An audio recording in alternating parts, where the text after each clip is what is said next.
प्रमुख एकेडमी में तो बहुत अच्छा इन्वायरमेंट है, वहाँ पे सपोर्ट सिस्टम बहुत अच्छा है। मैं तो मेरा one of the best like time था मेंस के टाइम पे जो वहाँ पे मैं स्पेंड किया। तो आपको डर नहीं लगता था कि यार मैं तैयारी कर रहा हूँ 8 घंटे 10 घंटे पढ़ रहा हूँ, सामने वाला तो 18 घंटा पढ़ रहा है, तो ये फियर कैसे हैंडल करते थे? हाँ यस, ये फिर होता है कि आपका जो कंपटीशन है वो किस लेवल पर है।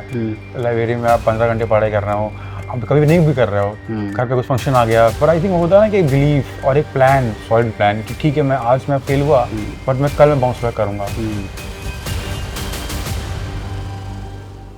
हेलो एवरीवन, बीएपीएस प्रमुख एकेडमी के यूट्यूब चैनल में आप सभी का स्वागत है। आज हमारे साथ सौरभ पाल सर हैं। सौरभ पाल जी जिन्होंने 2024 में यूपीएससी की तैयारी शुरू की, फर्स्ट अटेम्प्ट दिया। फर्स्ट अटेम्प्ट में कुछ कारणों की वजह से नहीं हो पाया, 2025 में उन्होंने अटेम्प्ट दिया और उन्होंने यूपीएससी जो फॉरेस्ट एग्जाम है उसे क्रैक किया। हालांकि यूपीएससी सिविल सर्विसेज का मेंस भी अपेयर किया, लेकिन फॉरेस्ट में उनका सिलेक्शन हो गया और 110वीं रैंक उन्हें मिली। प्रवेक प्रोग्राम के दौरान सौरभ जी प्रमुख एकेडमी आए और इस दौरान बहुत सारी चीज़ें साथ में हुई, बहुत सारा एक्सपीरियंस इनके पास था। तो मुझे ऐसा लगा कि एक ऐसे नॉर्मल डिस्कशन रखा जाए सौरभ सर के साथ कि कैसे प्रमुख एकेडमी में एक अच्छा इकोसिस्टम मिल पाता है, कैसे छात्र आपस में इंटरेक्ट करते हैं, क्या क्या मज़ा आता है, क्या एंजॉय की चीज़ें रहती हैं और कैसे एंजॉय के साथ साथ पढ़ाई हो जाती है। सभी स्टूडेंट स्ट्रैटेजी वीडियो ढूंढते रहते हैं, मतलब कि 1 महीने में ये सब्जेक्ट कैसे करें, 2 महीने में कैसे करें। तो मतलब कुछ ऐसा होता है कि 5 ट्रिक 5 तरीके ऐसे यूपीएससी निकालने के, ऐसा कुछ होता है क्या? मुझे तो नहीं लगता ऐसा कुछ होता है। शॉर्टकट्स लेने से तो लाइक जो बड़े एग्जाम्स होते हैं, जो टफ चीज़ें होती हैं, इसमें हार्ड वर्क रिक्वायर्ड होता है, वो मुश्किल है क्रैक करना। तो जो प्रोसेस है, जो है कि एक पाथ है जो टॉपर्स फॉलो करते आए हैं, जो एग्ज़ाम का प्रोसेस है, तो उसको करना चाहिए फॉलो। थोड़ा लंबा है, थोड़ा हार्ड वर्क लगेगा, बट वही सही तरीका है और उससे ही सफलता मिलेगी। और बाकी से तो फिर आप सफल नहीं हो पाओगे, मुझे ऐसा लगता है। सही बात है। और ये मतलब कि ऐसा होता है ना कि आज हमने ये पढ़ा, कल वो शुरू कर दिया, तो आज पॉलिटी के लक्ष्मीकांत पढ़ रहे हैं, कल से एनसीईआरटी शुरू कर दी पॉलिटी की। अगर डीडी किसी ने बोला डीडी बसु ले लो तो डीडी बसु पढ़ने लगे। तो ऐसा आपके साथ भी होता था, कोई सजेस्ट कर रहा है कि ये पढ़ लो वो पढ़ लो, फिर क्या करते थे आप? नहीं, हुआ था मेरे साथ स्टार्टिंग में, जब मैं किया था प्रिपरेशन स्टार्ट, तो उस टाइम पे तो कोई था नहीं होता बताने के लिए। आप हाथ पैर मारते हो तो कभी ये यूट्यूब वीडियो देख लिया, कभी इस टॉपर को सुन लिया, कभी वो ब्लॉग पढ़ लिया, तो वहाँ से फिर कुछ और मिला इन्फॉर्मेशन, इस सब्जेक्ट का ऐसे ये बुक भी है, ये बुक भी, ये कोचिंग का नोट्स है। तो ऐसे तो बहुत हुआ डिस्ट्रैक्शन। तो जो मैंने गलतियाँ करी, फिर जब एग्ज़ाम दिया प्रीलिम्स फर्स्ट अटैम्प्ट, तो उसमें फिर नहीं हुआ, 10 नंबर से रह गए। तब मिला लेसन की नहीं, मतलब जो गलतियाँ करी वो यही गलतियाँ थी कि मल्टीपल सोर्सेज, एक चीज़ फॉलो नहीं कर रहे हो, कुछ भी कर रहे हो अपने मन जो मन में आ रहा है। तो फिर मैंने जब वो फेल हुआ, फिर मैं 1 साल के लिए अपना पूरा प्लान बनाया, एक सब्जेक्ट एक बुक चूज़ करी, उस पर ट्रस्ट किया, उसको 10 बार पढ़ा और फिर उसके मतलब टेस्ट लगाए खूब सारे। तो जब ये किया तो फिर प्रीलिम्स निकला और फिर रैंक आई। तो ये है। ऐसा होता है कि जब जैसे प्रीलिम्स एग्जाम होता है तो स्टूडेंट एक तरफ से लग जाते हैं कि ये क्वेश्चन यूपीएससी ने क्यों पूछ दिया, यूपीएससी ने सरप्राइज कर दिया। क्योंकि आप भी देखते हैं यूपीएससी हर साल सरप्राइज ही कर देता है कुछ ना कुछ। yes। तो आपको भी ऐसा डर लगता था सरप्राइज कर दे रहा है यूपीएससी कुछ भी? तो ये तो करेगा, और ऐसा मतलब कि आप, मैंने माइंडसेट ऐसा था बना रखा था कि कुछ नया होगा पेपर में। हर साल जो पिछली बार हुआ था वो इस बार तो रहेगा हल्का सा, बट कुछ नया भी रहेगा। तो उसके लिए माइंड पहले से रेडी रखना है। एग्जाम हॉल में ऐसा नहीं एज्यूम करके आना है कि अरे बहुत इजी क्वेश्चन आएंगे या सारे टफ क्वेश्चन आएंगे, कुछ भी हो सकता है। आपके हाथ में क्या है कि अपनी पढ़ाई अच्छे से करनी है। जो रूल्स हैं क्या है कि बुक्स, जो स्टैंडर्ड बुक्स हैं, एनसीईआरटी क्वेश्चंस टेस्ट जो आपके हाथ में है उसे अच्छे से करना है। बाकी फिर जो एग्जामिनर जैसे पेपर बनाया है, तो वो आप उस मोमेंट पे 2 घंटे के लिए, वो तो सब बच्चे के लिए नया होगा, तो आपको उस 2 घंटे के लिए अपने ब्रेन को शांत करके पेपर को अटेंड करना है और अपना बेस्ट देना है। जितना क्वेश्चन आ रहा है उसको अच्छे से करना है, जो नहीं आ रहे हैं उसको आप चाहो तो एक गेस करके कर सकते हो, और जो नहीं कर पा रहे ब्लैंक को उसको छोड़ देना है, और उसमें भी हो जाएगा सिलेक्शन। ऐसा कोई टफ नहीं है बहुत, मुझे लगता है। सही बात है। आप मतलब बहुत सारे एस्पायरेंट को लगता है कि भाई यूपीएससी एस्पायरेंट 14 घंटा 15 घंटा 18 घंटा पढ़ रहा है, और आप भी जब तक सेलेक्ट नहीं होगा तो आपको भी लगता होगा अरे कोई तो होगा जो 18 घंटा पढ़ता होगा। बिल्कुल। तो आपको डर नहीं लगता था कि यार मैं तैयारी कर रहा हूँ 8 घंटे 10 घंटे पढ़ रहा हूँ, सामने वाला तो 18 घंटा पढ़ रहा है, तो ये फियर कैसे हैंडल करते थे?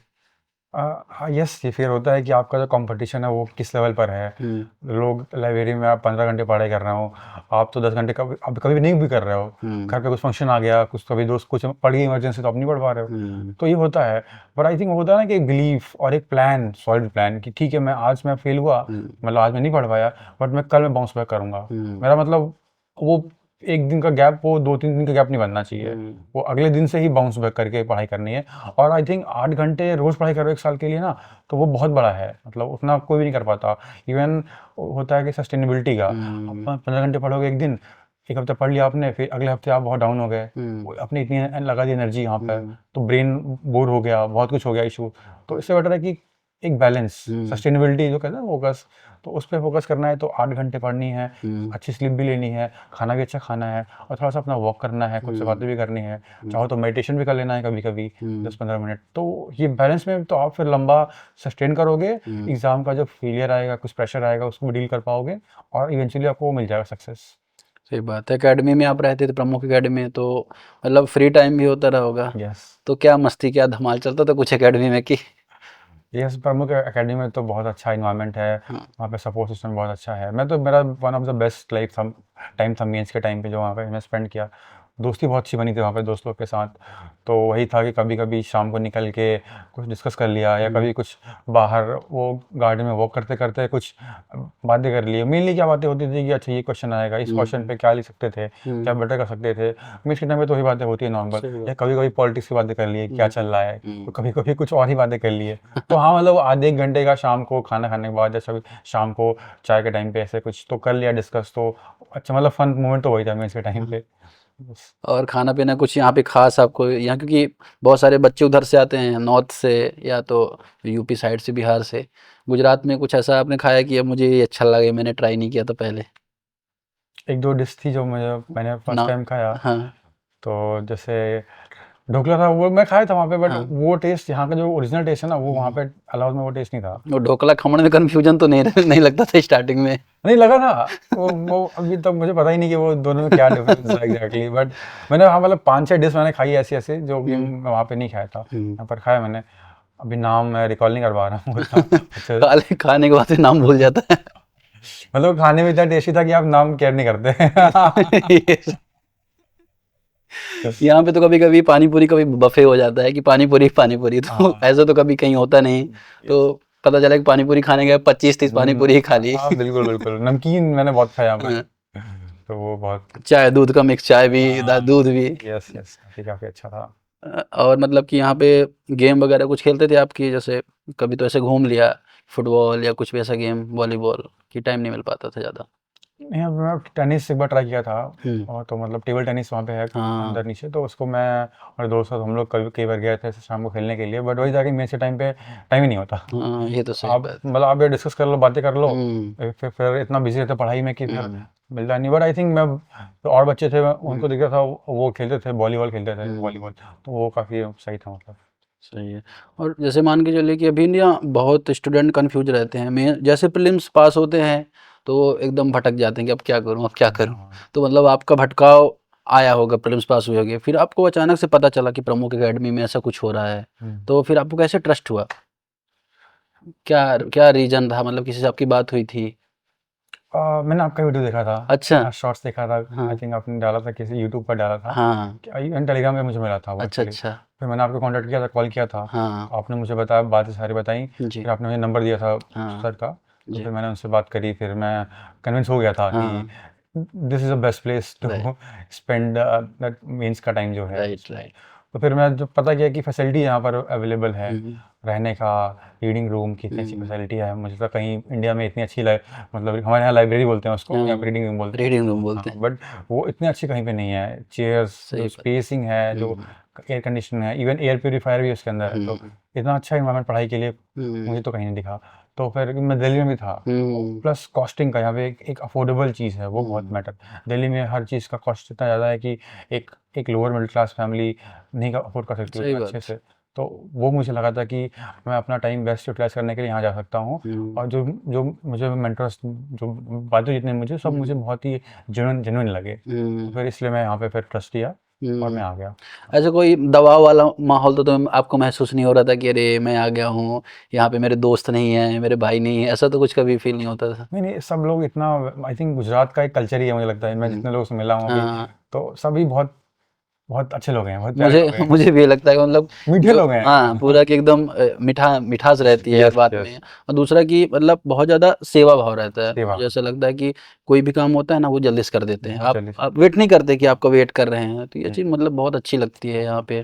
तो वही मतलब ऐसा बहुत मतलब I was very happy and hmm बहुत हम्बल जो मैं दिखा यहाँ पर। हम्म तो उससे और फिर दोस्त भी बन गया जल्दी से हम्म इस चक्कर में। हम्म तो फिर सबके साथ दोस्ती हो गई। हम्म फिर प्रेशर क्या, क्या आपका एग्जाम का इतना हम्म होता है प्रेशर कि आप कुछ होना, और क्या ही प्रेशर होगा, हम्म आपको पढ़ाई करनी है, पढ़ाई करो, हम्म, क्रूशियल एग्जाम सही आने बात वाला है। है 2 महीने बाद। हम्म उनके दोस्त बन गए हैं, हम्म उनको अच्छा खाना मिल रहा है, स्लीप, अब सो जाओ अच्छे से, बस यही है और क्या है मतलब सही बात प्रेशर। है। आपसे जैसे बात हुई तो आप आए, ऐसे ऋतुराज ऐसे रोशन है, बहुत सारे कैंडिडेट ऐसे बात होती है, मतलब कोई यूपी में है, कोई छत्तीसगढ़ में है, कोई झारखंड में रह रहे हैं, तो दिल्ली से जा चुके हैं, अब उनको अच्छा इकोसिस्टम चाहिए, तो मतलब एकेडमी से मैं भी जुड़ा तो मेरा भी पर्पज ये था कि एकेडमी हेल्प कर रही है सीधा। हम्म। और कहता है ना जो सफल हो जाता है उसकी सब हेल्प करते हैं, सब यस। उसके साथ आ जाते हैं हाथ मिलाने, लेकिन जो फेल हुआ, प्रीलिम्स में फेल हुआ, या तो एक बार नहीं हुआ, लास्ट टाइम नहीं हुआ, अगली बार उसका हो सकता है, उसकी कोई हेल्प नहीं करता। एकेडमी का जो ये पर्पज है, क्योंकि एकेडमी में मेंस के लिए कैंडिडेट तो आते ही हैं, अगर कोई ऐसा कैंडिडेट हो जो लास्ट ईयर मेंस दिया था, उसका हो गया था, इस बार प्रीलिम्स नहीं हुआ उसका,